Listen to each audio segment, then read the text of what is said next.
Pelo visto, o Saitama não é só o homem de um soco só, galera. Ele também é o homem de uma bundada só. Bora ver isso, porque o episódio 7 da segunda temporada de One Punch Man apresentou muita coisa nova.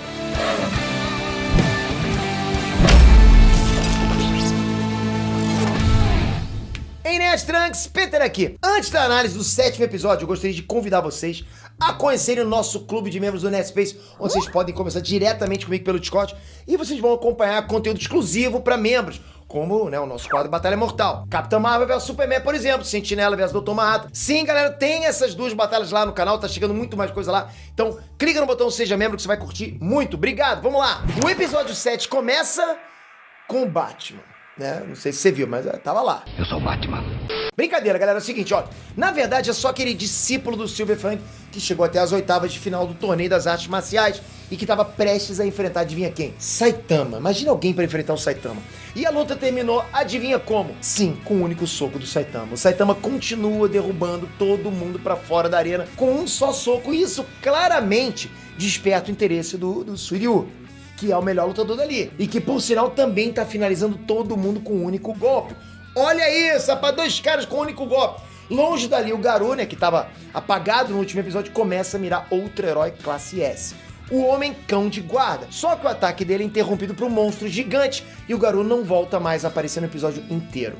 A associação de monstros tá claramente sufocando a associação de heróis, lançando ataques em vários pontos. E assim a gente pode ver finalmente alguns heróis em ação que a gente ainda não tinha visto antes.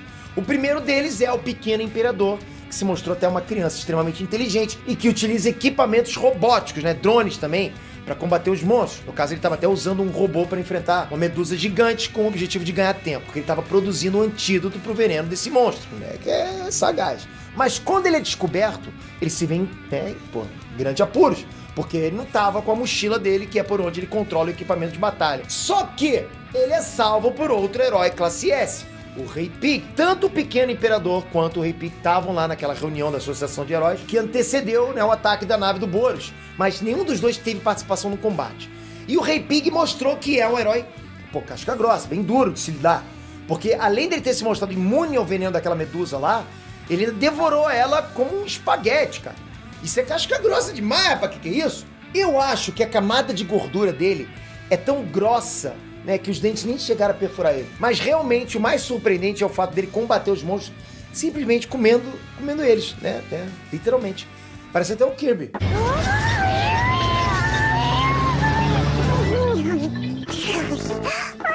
Outro herói que deu as caras foi o Cavaleiro Mecânico. E eu preciso confessar, galera, que visual maneiro. O que ainda não tá claro pra mim é se ele é um robô controlado à distância por alguém, ou se ele por acaso já foi um humano que teve o corpo convertido pra robô, né? É tipo de Pinóquio, né? Mas ele claramente é muito mais robótico do que, por exemplo, o Genos. E a gente teve também uma breve participação de um herói, né, que eu particularmente esperava muito ver, mas que infelizmente decepcionou. O Flash Lightspeed. Ele é, talvez, o herói mais veloz da associação. O que ainda não se sabe é se esse nome que faz referência à velocidade da luz, né, Lightspeed, é devido à velocidade literal dele ou se é só, tipo, um nome fantasia, tipo peixe-boi. Peixe-boi não é nem peixe nem boi.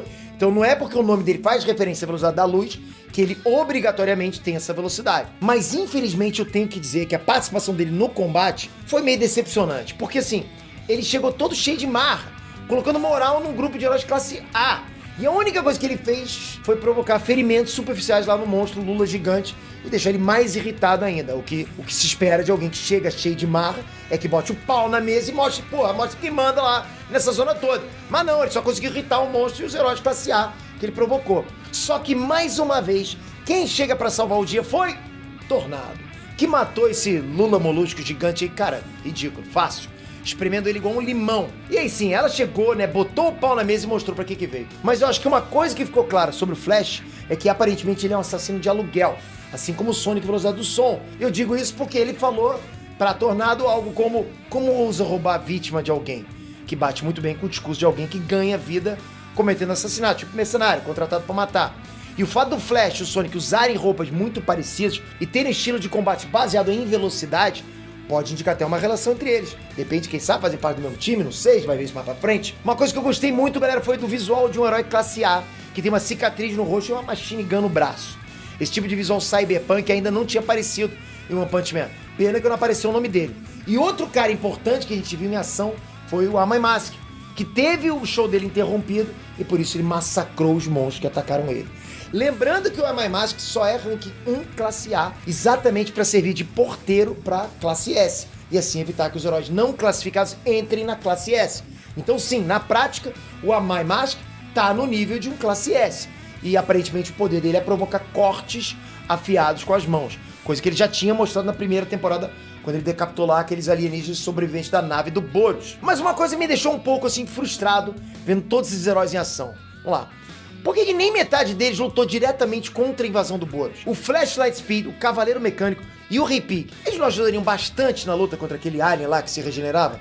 Enfim, não é exatamente um furo, mas fica o questionamento, deixa pra vocês responderem. E por fim, a última trama antes da final do torneio de artes marciais, que é uma conversa entre os mestres samurais, entre eles o herói ranking 4, o Atomic Samurai. Nessa passagem, nesse momento, a gente pode ver que um desses espadachins foi transformado em monstro depois de comer uma célula de um monstro, né? E isso faz pra gente pensar se muitos dos monstros que foram mortos até hoje no anime não são, na verdade, pessoas que se transformaram. Esse espadachim disse que ele quer matar o Atomic Samurai de qualquer forma, mas só se for pra matar de rir, porque o Atomic cortou ele em tantos pedaços que parece até que virou poeira, cara. Que é isso? Agora, voltando ao torneio de artes marciais que finalmente chegou ao final, já que as lutas das semifinais nem deram pro cheiro, né? Já que o Saitama, de novo, venceu com um soco só e o Shiryu com um chute só.